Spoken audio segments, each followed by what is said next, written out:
Assalamualaikum warahmatullahi wabarakatuh.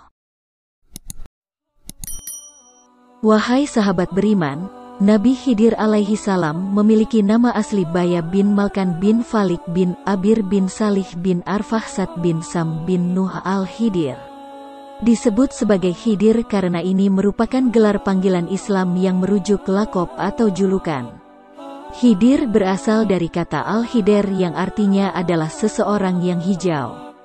Hingga kini, keberadaan dari Nabi Khidir masih misterius. Dikatakan misterius karena perihal kematiannya tidak ada yang mengetahui. Beberapa ulama bahkan memberikan pendapat yang berbeda tentang keberadaan Nabi Khidir. Ada sebagian pendapat yang menyebut bahwa beliau masih terus hidup hingga hari kiamat tiba. Kisah Nabi Khidir dimuat dalam Al-Quran Surah Al-Kahfi. Nabi Khidir terkenal dengan seorang hamba Allah Subhanahu wa Ta'ala yang senang menebar ilmu agama dan tingkat kesabarannya yang tinggi. Salah satu tanda kenabiannya adalah memiliki mukjizat yang diberikan Allah Subhanahu wa Ta'ala. Salah satu mukjizatnya adalah mengubah tanah gersang menjadi hijau dan subur. Dikisahkan, setiap kali ia duduk di atas kayu ataupun tanah gersang akan berubah menjadi tempat penuh rumput dan pohon. Menurut hadis riwayat Ibnu Abbas, sesungguhnya Khidir disebut Khidir lantaran setiap beliau salat di atas hamparan kulit putih, maka hamparan itu tiba-tiba berubah menjadi hijau. Kelebihan lainnya yang diberikan Allah Subhanahu wa Ta'ala untuk Nabi Khidir adalah diberikan ilmu yang lebih tinggi daripada Nabi Musa alaihi salam. Dijelaskan dalam Al-Quran Surat Al-Kahfi ayat 66-70, Allah Subhanahu wa Ta'ala berfirman, setelah Musa mengucapkan salam dan berkenalan dengan Khidir, Musa berkata, apakah kamu mengizinkanku untuk menyertaimu, agar kamu dapat mengajariku ilmu yang telah Allah ajarkan kepadamu sehingga dapat menunjukkanku kepada kebenaran? Khidir menjawab, kamu tidak akan mampu bersabar melihat apa yang aku lakukan. Dan dia menegaskan lagi, dan bagaimana kamu dapat bersabar atas sesuatu yang tidak kamu ketahui hakikat? Musa menjawab dengan mantap, dengan kehendak Allah, kamu akan mendapatiku sebagai orang yang sabar dan taat terhadap perintahmu.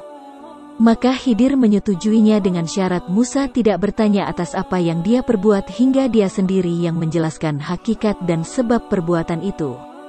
Singkat cerita, berjalanlah Nabi Musa dan Nabi Khidir menyusuri pinggiran pantai. Saat ingin menyeberangi pantai yang lain, keduanya mendapati kapal kecil yang tengah mengangkut para penumpang. Untungnya, para awak kapal telah mengenali Khidir. Mereka pun membawa Khidir dan Musa menuju pantai yang dituju tanpa diminta imbalan apapun. Saat keduanya berada di dalam kapal, Nabi Musa terkejut melihat Nabi Khidir melubangi kapal tersebut dengan melepas salah satu papannya. Nabi Musa pun lupa dan ingkar akan janjinya. Dalam pikirnya, setiap kerusakan di muka bumi adalah kejahatan. Dan kejahatan lebih berat lagi karena dilakukan kepada orang-orang yang telah berbuat baik kepada dirinya.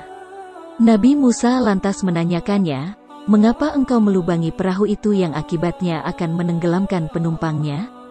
Sesungguhnya engkau telah berbuat satu kesalahan besar.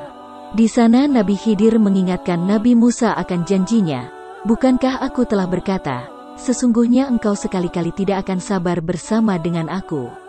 Pertanyaan Nabi Musa yang pertama dilakukannya karena lupa. Keduanya pun melanjutkan perjalanan. Namun, Nabi Musa kembali melihat keanehan yang dilakukan Khidir saat mengambil seorang anak kecil yang lucu dan aktif sedang bermain. Nabi Khidir kemudian menidurkan anak tersebut. Setelah anak itu tertidur, Nabi Khidir lalu membunuh anak tersebut. Melihat hal itu, lagi-lagi Nabi Musa tak mampu bersabar. Ia kembali mengingkari janjinya. Padahal, dirinya tahu akan janji yang telah disampaikannya. Mengapa engkau membunuh jiwa yang bersih, bukan karena dia membunuh orang lain? Sesungguhnya engkau telah melakukan suatu yang mungkar. Nabi Khidir pun melontarkan teguran yang sama kepada Nabi Musa, bukankah aku telah berkata, sesungguhnya engkau sekali-kali tidak akan mampu sabar bersamaku. Di sini Musa pun menyadari jika dirinya tidak akan mampu lama-lama menemani Nabi Khidir, sang hamba yang saleh itu. Ia tak kuasa melihat setiap kejadian yang dialaminya, sementara dirinya terdiam. Nabi Musa kembali meminta kesempatan yang ketiga dan berjanji, jika kembali bertanya, dirinya berhak untuk berpisah dan ditinggalkan Nabi Khidir. Mereka pun akhirnya melanjutkan perjalanan sampai di suatu kampung yang terkenal akan kekikiran penduduknya. Mereka berdua mencari orang-orang yang berkenan dapat menjamu mereka. Namun, mereka tidak mendapati seorang pun. Walaupun tidak ada yang menerima mereka, Nabi Khidir tetap memperbaiki sebuah dinding rumah yang nyaris roboh di kampung tersebut. Melihat keanehan yang dilakukan Nabi Khidir, lagi-lagi Nabi Musa tidak sabar untuk bertanya. Disinilah Nabi Musa sudah memutuskan memilih untuk berpisah dengan Nabi Khidir. Dalam pikiran Nabi Musa, jelas-jelas penduduk tersebut merupakan kaum yang kikir. Namun Nabi Khidir masih mau memperbaiki dinding rumah mereka tanpa mendapat imbalan apapun. Seandainya Musa bersabar dalam mendampingi Khidir, tentu Nabi Musa akan mendapatkan banyak keajaiban dan rahasia yang dialaminya. Sayangnya, Nabi Musa memilih berpisah setelah Nabi Khidir menjelaskan rahasia di balik semua yang dilakukannya. Nabi Khidir menjelaskan satu persatu perkara yang dilakukannya di mana dianggap aneh oleh Nabi Musa. Pertama, ia memberi lubang pada perahu agar pemilik perahu yang miskin itu tidak dizalimi oleh seorang raja serakah yang akan mengambil perahu mereka karena terlihat bagus. Kedua, Nabi Khidir membunuh seorang anak kecil karena ia tahu bahwa nantinya ketika besar anak itu akan memaksa kedua orang tuanya untuk durhaka dan berbuat kufur.